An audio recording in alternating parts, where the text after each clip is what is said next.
Hello, fellow humans. One of these days I'm going to do a proper recording of all of these things, but today I'm just going to go through some stuff that I have to tell you my mind is boggled. My mind's been boggled for a really, really long time. I recognized early in my life how destructive feminism was.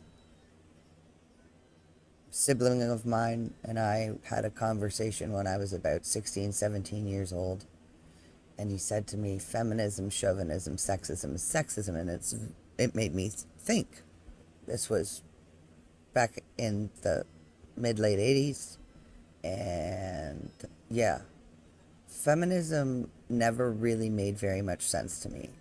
Because all feminism seemed to be about was overcoming our physiological short end of the stick and getting away from our biological realities.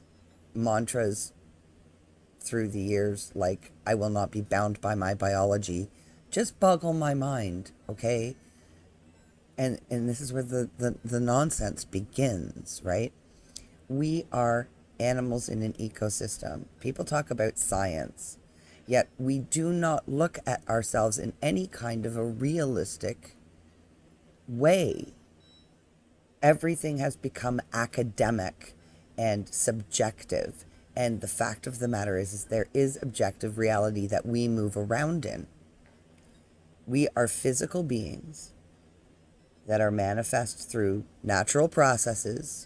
How all of that started, whether it was some chance or whether it was a god or whatever, doesn't matter. Forget about all of that. Morality evolved with us animals in order to give us this perspective that we're outside of it all. We're so nonsensical. We do not rationally look at things. And I'm not saying that rationally looking at things is the only way. It's an important part of it. The emotional side of it, too. Morality evolved. Shame is there for a reason. Limits and boundaries are important. Having a realistic perspective on your context and the effect it has on you and the effect you have on it. These are the things we should be doing. Not sitting there going, hey, wait a second, in my head and inside of myself, and when I, try to avoid all of this chaos that our progress has created. If we stop thinking about the fact that it's all about human progress and start thinking about it as humans being in balance with the rest of the creation that we're part of, that would make some sense.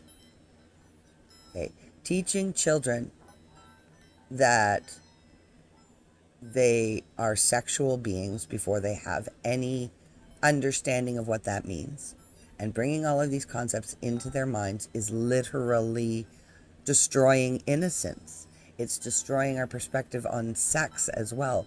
We need to start looking at sex from a real, truly, honestly, objectively scientific perspective, not one laced with wants and desires.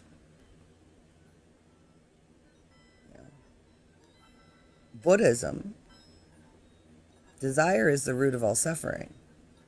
Why are we all suffering so much right now? Because our entire culture is based on our desires. Marketing is what runs the world, what runs us all. And we just let them, honestly, teach people in college how to use psychology to manipulate the minds of young children into brand loyalty. And this has moved into our classrooms now with ideologies. There is a big difference between honestly experiencing something like gender dysphoria, which people who honestly have dealt with this in the past recognize. It is a disorder, right? If you look at human animals and the way we're designed, we shouldn't feel uncomfortable in our bodies. big thing that we need to recognize is we go through a period. We are non-sexual beings up to a certain point, and then all of a sudden these systems start getting triggered. And it doesn't matter whether you're quote unquote cisgendered. I really hate that, by the way. It's all of this academic navel gazing crap that is being imposed. I'm going to rewind again back in the 80s when the LGB was gaining acceptance, and then it wasn't about kink, and it wasn't about autogynephilia, and it wasn't about pedophilia, and it wasn't about just being anything but traditional. When it was people who were just wanting to be accepted for the way that they were attracted to people. That's all. And, we got there. And then all of this amygdala-driven poppycock. Because every rights movement has been corrupted by it being profitable. People buy in. Why can't we just be? Back to teaching children. Teaching children about sex before they're even aware of it. Like, have any comprehension of what that actually is.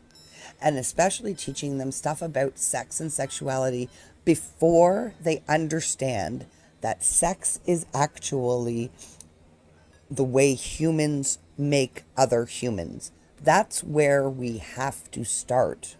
Otherwise, what we're doing is setting up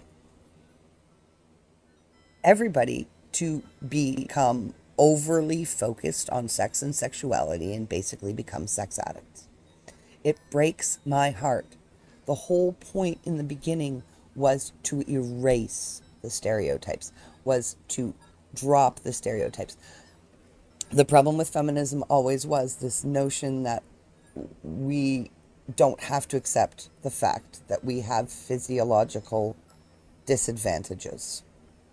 And yes, childbirth and child rearing is difficult. But it's also a gift, and it's beautiful, and it's important. I saw this actually somewhere. I was reading some stuff. It's like, people assume that housewives have no power.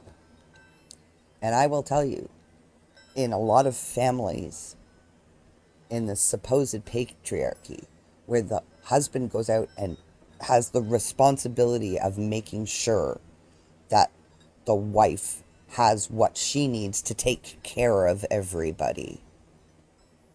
In those households, even when women weren't voting, you bet your bottom dollar she had input in a lot more cases than not. This notion, the notions, the stories, the narratives have been taught to kids before they actually experience the way actual people interact. Rewind again back to the early days of LGBT acceptance. And it was really LGBT was working on it, but they were making a very, very big distinction between people who now we would say have gender dysphoria and people who have autogynephilia. The difference is they were making a very, very clear distinction between people who were transsexual and people who were transvestite. And in the past 5-10 years, that line has been erased. And we are literally feeding people's sexual dysfunctions. Okay? Sex addiction is real, and it's very damaging. Trust me. I know. I identify. You want to talk about identity? I identify as an all-around escape artist, and I think most human beings at this point are, because we've created a culture that is just so unhealthy. everybody just wants to escape. They want to escape what's going on in the world. They want to escape themselves. So much so that Canada is now basically instituting suicide affirmation therapy through MAID. And we all have to stop shrugging our shoulders and saying, you can't stop progress, and start saying, you know what, our progress is destroying us. And maybe, just maybe, we've got to stop progressing for a little while and start actually remembering what we are. We have to. Teaching children that they might be born in the wrong body, and teaching everybody that white children are inherently racist, and shaming traditional values, shaming the family. Okay, I'm going to revert back to this again. In the 80s, I heard a lot of, what are you afraid of? The traditional will always be there. What were we afraid of? Right now, they're literally teaching children to be afraid of their parents. In my country,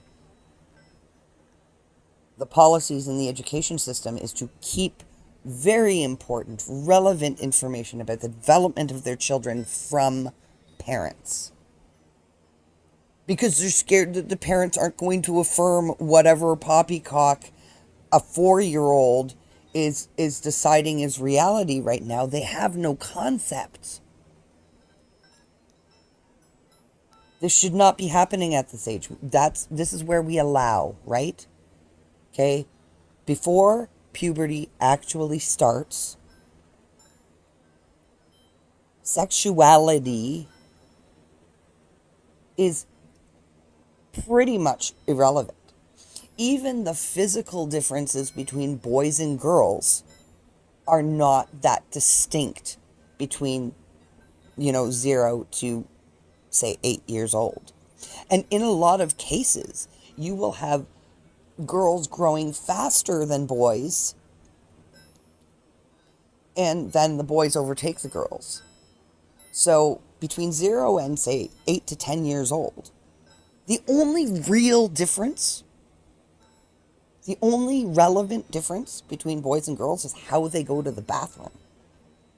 And you could be dividing things like sports in terms of weight categories or strength categories or things rather than gender-based. Puberty is an incredibly important part of development, and stopping that is destructive. It has lifelong destructive effects. Children cannot consent to making the choice, and they really honestly don't know yet. Puberty itself is an awkward experience. Nobody feels right in their body, because all of a sudden you're going from this non-sexual being to discovering that you're a sexual being. And again, we should not be starting with presenting kids with recreational sex as the primary purpose here. The primary purpose of sex is procreation. That's why it exists. It feels good because we are wired to continue the species. And that wiring, yes, it's a gift. It is a beautiful gift we have, that it can be so enjoyed. But we have become a culture that abuses it, and we've put way too much focus on it. And I thought feminism was rooted in the notion that women were objects that were owned by men. Well, all we did was say, okay, men don't own us. We can objectify ourselves. We can just have absolutely zero appreciation for the absolute gift it is to be a woman, to be a female, to have the capacity to bear life.